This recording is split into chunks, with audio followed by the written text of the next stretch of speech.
Assalamualaikum warahmatullahi wabarakatuh. Bagaimana kabarnya hari ini anak-anak?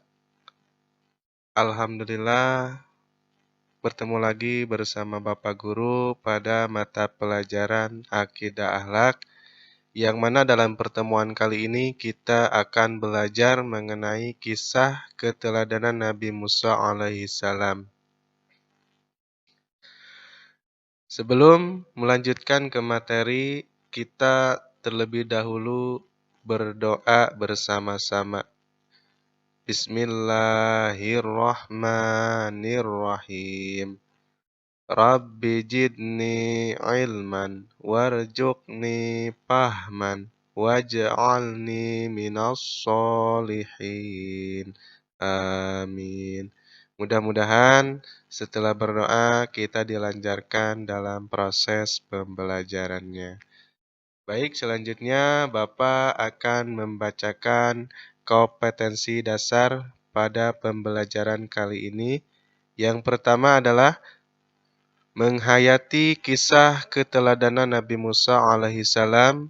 Yang kedua, menunjukkan sikap teguh pendirian dan peduli sebagai implementasi kisah keteladanan Nabi Musa alaihissalam. Yang ketiga, menganalisis kisah keteladanan Nabi Musa alaihissalam. Yang keempat, mengkomunikasikan kisah keteladanan Nabi Musa alaihissalam. Baik anak-anakku, pada pembelajaran kali ini kompetensi dasarnya itu meliputi 4 ya, sebagaimana yang sudah Bapak bacakan tadi. Baik, selanjutnya Bapak akan membacakan tujuan pembelajaran yang harus dicapai pada pembelajaran kali ini. Yang pertama adalah menjelaskan kisah keteladanan Nabi Musa alaihissalam. Yang kedua, mengidentifikasi contoh akhlakul karimah Nabi Musa alaihissalam. Yang ketiga, mengidentifikasi hikmah dari kisah keteladanan Nabi Musa alaihissalam. Ini adalah tujuan pembelajaran pada pertemuan kali ini. Selanjutnya, anak-anakku, Bapak Guru sudah membuatkan peta konsep agar memudahkan kalian dalam proses mempelajari kisah Nabi Musa alaihissalam. Di antaranya yang pertama, kita akan belajar mengenai sejarah Nabi Musa alaihissalam, kemudian contoh perilaku Nabi Musa alaihissalam, kemudian perjalanan Nabi Musa alaihissalam dalam berdakwah, dan kita akan meneladani kisah Nabi Musa alaihissalam. Dan yang terakhir adalah evaluasi, yang mana evaluasi ini nanti dilaksanakan setelah proses pembelajaran selesai. Kemudian Bapak sudah suguhkan 2 gambar, yang mana gambar 1 dan 2 ini berkaitan dengan kisah kehidupan Nabi Musa alaihissalam. Yang mana pada gambar 1 ini tertera seorang anak dan seorang ibu di sungai. Ini juga berkaitan mengapa Nabi Musa sampai dihanyutkan di sungai Nil. Atau gambar ini juga berkaitan dengan kehidupan Nabi Musa pada masa kecil. Kemudian yang gambar yang kedua ini berkaitan dengan kehidupan Nabi Musa, yang mana di bukit ini Nabi Musa alaihissalam mendapatkan atau menerima wahyu dari Allah Subhanahu wa taala. Jadi tugas kalian anak-anakku, silakan diskusikan kedua gambar ini dan hasil diskusinya dikumpulkan di pertemuan yang akan datang. Baik, selanjutnya kita memasuki pembelajaran yang pertama, yaitu sejarah kehidupan Nabi Musa alaihissalam. Nabi Musa lahir di Mesir pada tahun 1527 sebelum Masehi pada pemerintahan Mernephat. Pendapat lain ada yang mengatakan bahwa Ramses Akbar atau Tutmosis atau Fir'aun. Perlu kalian tahu ya bahwa Fir'aun ini adalah gelar yang diberikan kepada raja-raja Mesir pada zaman kuno atau Mesir kuno. Jadi sekali lagi ya, Fir'aun ini adalah gelar yang diberikan kepada Raja Mesir pada zaman Mesir kuno. Kemudian Musa adalah seorang pemimpin dan nabi orang Israel dan memiliki tugas membawa Bani Israel keluar dari Mesir. Nah, jadi Nabi Musa ini adalah pemimpin sekaligus nabi bagi orang Israel. Nama Bani Israel disebutkan dalam Al-Quran sebanyak 136 kali. Baik, selanjutnya ketika Nabi Musa alaihissalam dewasa, ya dia menikah dengan putri Nabi Su'aib, yaitu Sapura, dan memiliki keturunan berjumlah 5 orang. Di antaranya adalah Al-Lozar, Fakoh, kemudian Mita, Yasin, dan Ilyas. Jadi dari pernikahan Nabi Musa dengan Sapura dikaruniai 5 anak. Baik, selanjutnya contoh perilaku akhlakul karimah Nabi Musa alaihissalam. Sewaktu kecil, Musa memakan bara api. Dikisahkan pada saat itu, Fir'aun memangku Musa yang masih kanak-kanak. Tetapi tiba-tiba janggutnya ditarik oleh Musa hingga Fir'aun kesakitan. Lalu Fir'aun berkata, "Wahai istriku, mungkin anak inilah yang akan menjatuhkan kekuasaanku." Tetapi istrinya menjawab, pada saat itu, "Sabarlah, dia masih anak-anak, belum berakal dan belum mengetahui apapun." Mendengar jawaban itu, Fir'aun tidak percaya. Pada akhirnya, dia menguji Musa dengan sajian roti dan bara api. Jadi pada saat itu Fir'aun ingin melihat yang dipilih oleh Musa itu roti atau api. Diceritakan di dalam hadis bahwa sebenarnya Musa berniat mengambil roti, akan tetapi oleh malaikat dialihkan sehingga tangannya memegang bara api kemudian memakannya. Jadi sejak itulah Musa alaihi salam menjadi cadal dan selamat dari ancaman Fir'aun. Itu adalah kisah Nabi Musa pada waktu kecil, yang mana pada saat itu Musa diasuh oleh Fir'aun dan oleh istrinya. Kemudian ujian Nabi Musa hingga menikah. Bermula saat Musa sedang melihat-lihat atau berjalan-jalan di sekitar kota Memphis, yang mana kota Memphis ini diambil dari nama berhala yang ada di kota Mesir pada saat itu. Ia melihat dua laki-laki sedang berkelahi, masing-masing dari kalangan Bani Israel yang bernama Samiri dan dari bangsa Mesir bernama Fatun. Kemudian pada saat itu Nabi Musa melerai. Akan tetapi ketika Nabi Musa melerai, Fatun menepis dan akhirnya spontan Nabi Musa pun langsung memukul kepala Fatun. Dan hanya satu pukulan Fatun pun tewas. Pada saat itu ya, karena tindakan Nabi Musa kemudian diketahui oleh Fir'aun dan Nabi Musa alaihissalam dikejar oleh Fir'aun. Kemudian pada saat itu Nabi Musa melarikan diri dan pergi ke negeri Madian. Jadi Nabi Musa pada saat itu pergi dari kota Memphis ke negeri Madian. Dalam kisahnya, ketika sampai di kota Madian, ya di negeri Madian, dia bertemu dengan Nabi Su'aib dan juga putrinya dan akhirnya dalam kisahnya menikah dengan putri Su'aib.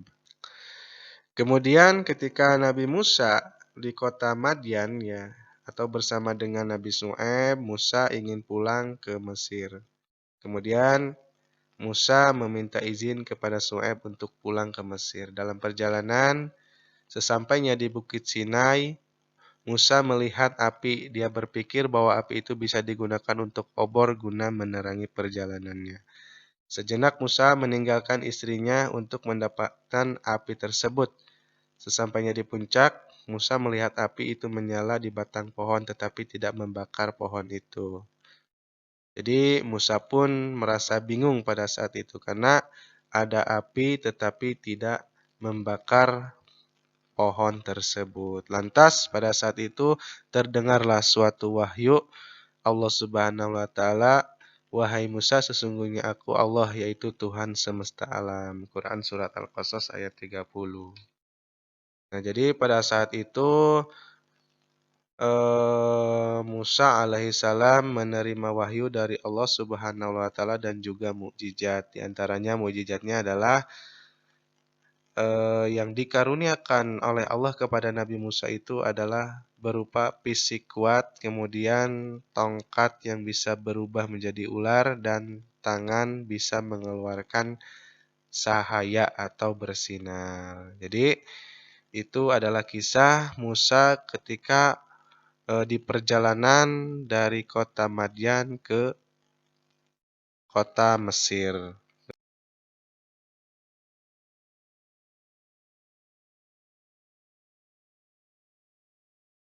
Menantang Musa untuk membuktikan bahwa ia Musa benar-benar utusan Allah. Maka diutuslah para penyihir untuk bertanding melawan Musa. Kemudian tibalah saatnya pada saat itu para penyihir melemparkan tali mereka dan berubah menjadi ular. Kemudian Musa pun melemparkan tongkatnya dan berubah menjadi ular besar, kemudian memakan seluruh ular milik penyihir tadi. Para penyihir pun terheran-heran dengan ular yang dimiliki Musa dan akhirnya ada beberapa di antara mereka bertobat dan isap dan mengikuti ajaran Musa alaihissalam. Setelah mendengar hal itu, Fir'aun marah dan menghukum mereka Musa dan pengikutnya, tak terkecuali istri Fir'aun sendiri yang dibunuh dengan cara keji, disalib dan ditusuk kemaluannya dengan benda tajam. Kemudian Nabi Musa bersama pengikutnya terpaksa melarikan diri hingga sampai di Laut Merah. Namun, Fir'aun dan tentaranya masih mengejar mereka dari belakang. Nabi Musa pun pada saat itu bingung untuk melewati Laut Merah. Bagaimana caranya?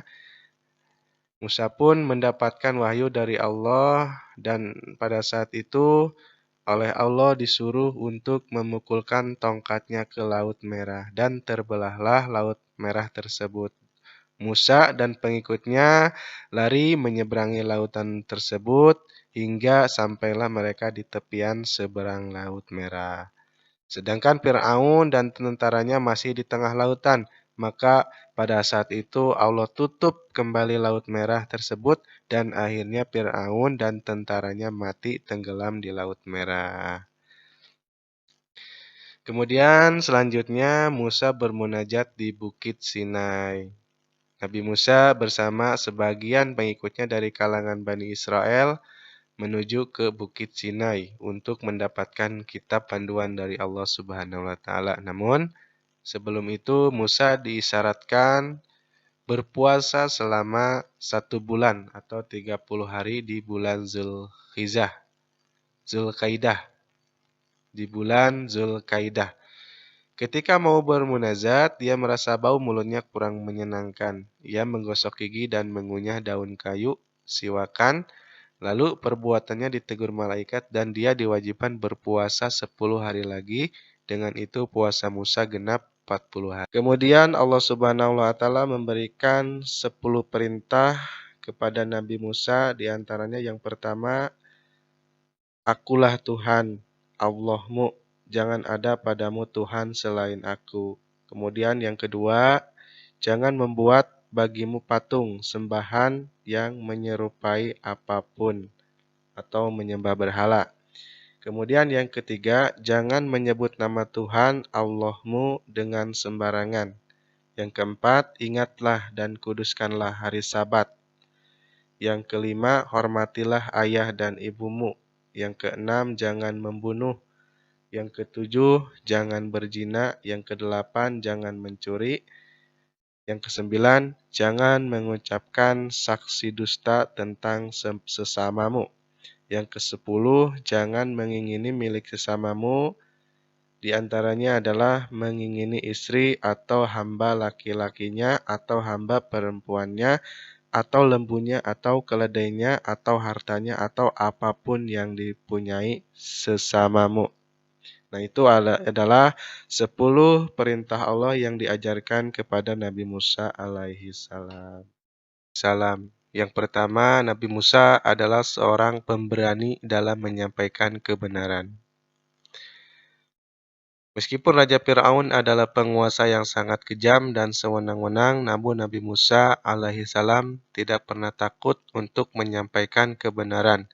Beliau tetap menyampaikan kebenaran dengan mengajak Fir'aun untuk menyembah Allah Subhanahu wa Ta'ala semata.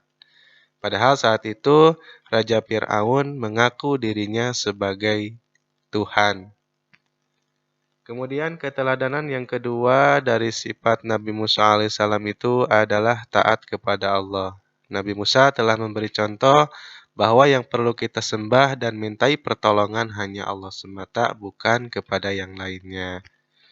Kemudian keteladanan sifat Nabi Musa yang ketiga adalah ketekunan dalam belajar. Nabi Musa tekun dalam menuntut ilmu atau belajar kepada Nabi Khidir. Beliau diperintahkan oleh Allah untuk menuntut ilmu ke tempat yang sangat jauh dan dituntut untuk sabar dan tekun dalam belajar. Selain itu juga, beliau juga sangat patuh dan taat kepada guru yang memberinya berbagai pelajaran. Jadi, ketekunan dalam belajar Nabi Musa alaihissalam patut kita tiru dalam kehidupan sehari-hari. Kemudian, keteladanan sifat Nabi Musa yang keempat, yaitu memiliki sikap suka membela yang lemah. Jadi Nabi Musa alaihissalam ini terkenal dengan sikap suka membela yang lemah. Di antaranya pada saat itu dikisahkan ketika beliau Nabi Musa alaihissalam tinggal di istana Raja Fir'aun dan mendapati pertengkaran antara keluarga kerajaan Fir'aun, yaitu orang Kitbi dan rakyat jelata dari Bani Israel, beliau justru membela rakyat jelata dari Bani Israel yang lemah. Akhirnya, secara tidak sengaja Nabi Musa membunuh orang Kiti tersebut. Beliau pun diusir dari kerajaan dan itulah resiko yang harus diterimanya. Nah ini ya, jadi Nabi Musa alaihissalam ini memiliki sikap suka membela yang lemah. Kemudian yang selanjutnya, yang kelima, Nabi Musa itu sabar dalam berdakwah. Karena pada saat itu yang dihadapinya adalah seorang raja atau penguasa yang sewenang-wenang dan menganggap dirinya sebagai Tuhan. Tentu dalam menyampaikan risalah atau dakwahnya pasti mendapat tantangan atau rintangan yang sangat berat. Dan yang terakhir adalah evaluasi ya. Silakan dibaca, ini adalah pertanyaan-pertanyaan yang harus kalian atau anak-anakku isi ya. Dan untuk pertanyaan yang memang di luar dari video ini, silakan kalian cari referensi lain, baik itu buku pelajaran atau referensi lainnya. Cukup untuk pertemuan kali ini, kita akhiri dulu. Assalamualaikum warahmatullahi wabarakatuh.